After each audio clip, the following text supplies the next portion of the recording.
मित्रों, कोई चाहे आपका कितना भी प्रिय क्यों ना हो, लेकिन जैसे ही उसकी मृत्यु होती है तो आपको एक तरफ उसे खोने का दुख तो होता ही है, परंतु साथ ही उसके अंतिम संस्कार की तैयारी भी शुरू कर दी जाती है।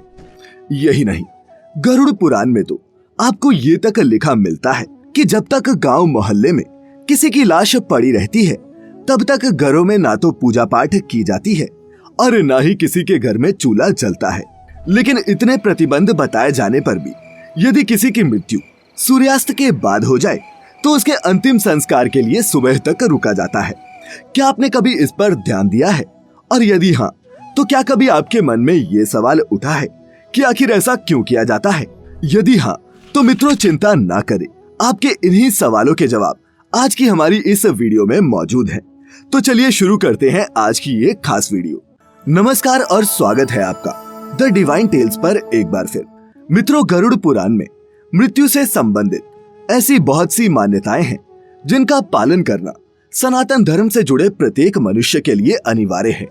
उन्हीं में से एक मनुष्य के अंतिम संस्कार से जुड़ी एक और महत्वपूर्ण मान्यता बताई गई है, जिसके चलते किसी भी मनुष्य का अंतिम संस्कार रात में नहीं किया जाता। इसे आप ऐसे भी समझ सकते हैं कि किसी भी व्यक्ति के शव को सूर्यास्त के पश्चात और सूर्योदय से पहले नहीं जलाना चाहिए। और मित्रों, यदि गलती से ऐसा कर भी दिया जाए तो आपको बता दे, ऐसा किए जाने के बहुत दुष्परिणाम भी हो सकते हैं, जिनका वर्णन हमें गरुड़ पुराण में मिलता है। क्योंकि गरुड़ पुराण में रात के अंतिम संस्कार को बिल्कुल ही वर्जित बताया गया है। मित्रों, गरुड़ पुराण के अनुसार इस प्रतिबंध के पीछे का कारण अंतिम संस्कार के बाद मृत व्यक्ति की आत्मा को परलोक में मिलने वाला कष्ट होता है। ये बात अभी यहीं खत्म नहीं होती, साथ ही अपने अगले जन्म में वो जिस भी रूप में जन्म लेगा तब उसके किसी न किसी अंग में दोष होने की आशंका बढ़ जाती है, या फिर उसका कोई अंग क्षतिग्रस्त भी हो सकता है। मित्रों, इसीलिए यदि सूर्यास्त होने के बाद किसी की मृत्यु हुई है तो उसे अगले दिन सुबह ही जलाया जाना चाहिए। साथ ही गरुड़ पुराण में इस बात का जिक्र भी मिलता है कि शव को जलाने से पहले और घर और रास्ते में पिंडदान करने से देवता पिशाच खुश हो जाते हैं और शव अग्नि में समा जाने के लिए पूरे तरीके से तैयार हो जाता है, और जिस कारण उस आत्मा की मोक्ष प्राप्ति की संभावनाएं भी बढ़ जाती हैं। मित्रों, कहा जाता है कि समय रहते मृत व्यक्ति का अंतिम संस्कार करने से उसकी आत्मा को परलोक में उत्तम स्थान मिलता है। गरुड़ पुराण की माने तो यदि किसी मृत व्यक्ति का अंतिम संस्कार सही समय पर नहीं किया गया तो उसकी आत्मा को मुक्ति नहीं मिलती और वो मृत्यु के बाद भी प्रेत बनकर इसी धरती पर भटकती रहती है और तरह तरह के कष्ट भोगती है। इसीलिए मृतक का सही समय पर अंतिम संस्कार किया जाना बहुत आवश्यक है। मित्रों, रात में अंतिम संस्कार को शास्त्र विरुद्ध माने जाने के पीछे एक मान्यता ये भी है कि सूर्यास्त के बाद स्वर्ग का द्वार बंद हो जाता है और नरक के द्वार खुल जाते हैं। इसका वर्णन हमारे धार्मिक ग्रंथों में भी कुछ इस प्रकार किया गया है, जिसके अनुसार सूर्य को आत्मा का कारक माना गया है। सूर्य जीवन और चेतना का प्रतीक है। आत्मा सूर्य से ही पैदा होती है और सूर्य में ही गायब हो जाती है। सूर्य नारायण रूप है और जो सभी कर्मों को देखते हैं। इसीलिए गरुड़ पुराण में दाह संस्कार को दिन में ही किए जाने की बात कही गई है।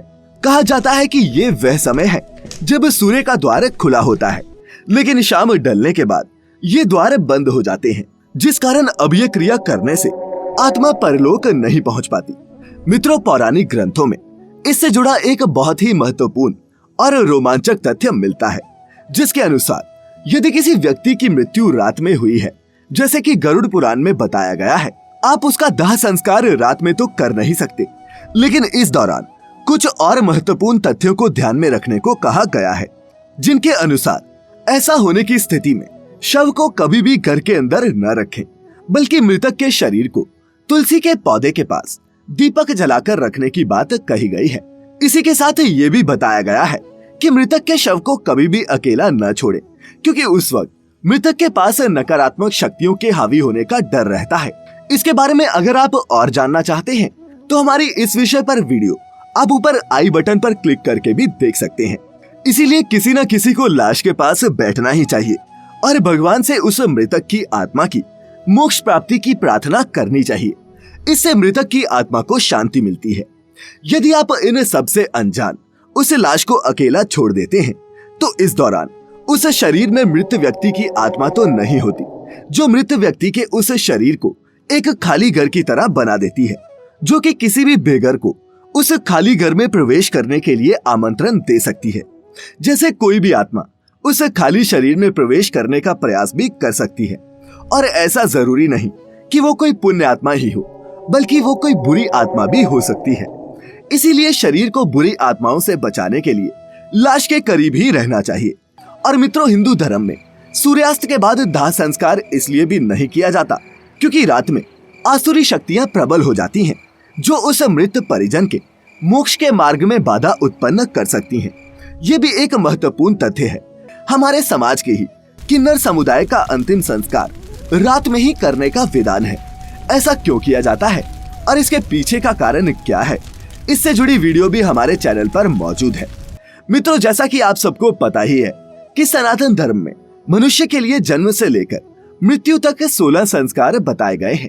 उन्हीं में से सबसे अंतिम में किया जाने वाला अंतिम संस्कार में कई ऐसी विधियां मिल जाती हैं जो आपको काफी हद तक हैरान कर देंगी। आपको जानकर हैरानी होगी कि कहीं कहीं अंतिम संस्कार के समय में शव के हाथ पैर भी बांध दिए जाते हैं, और ऐसा इसलिए किया जाता है ताकि मृत व्यक्ति के शरीर पर पिशाच कब्जा ना कर सके।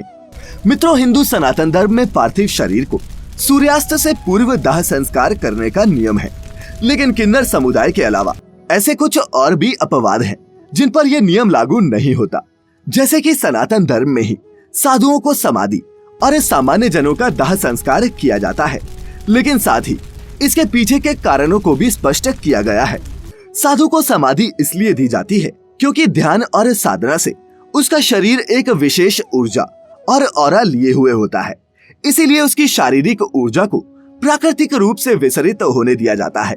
जबकि आम व्यक्ति का दाह इसलिए किया जाता है कि यदि उनके शरीर के प्रति आसक्ति बची हो तो वह छूट जाए, और दूसरा यह है कि दाह संस्कार करने से यदि किसी भी प्रकार का रोग या संक्रमण हो तो वह भी नष्ट हो जाए। फिर बाद में बची हुई राख या फिर हड्डी को नदी में विसर्जित कर दिया जाता है। मित्रों, गरुड़ पुराण के अनुसार बताए गए सभी कार्यों को करने की विशेष रीति और नियम होते हैं।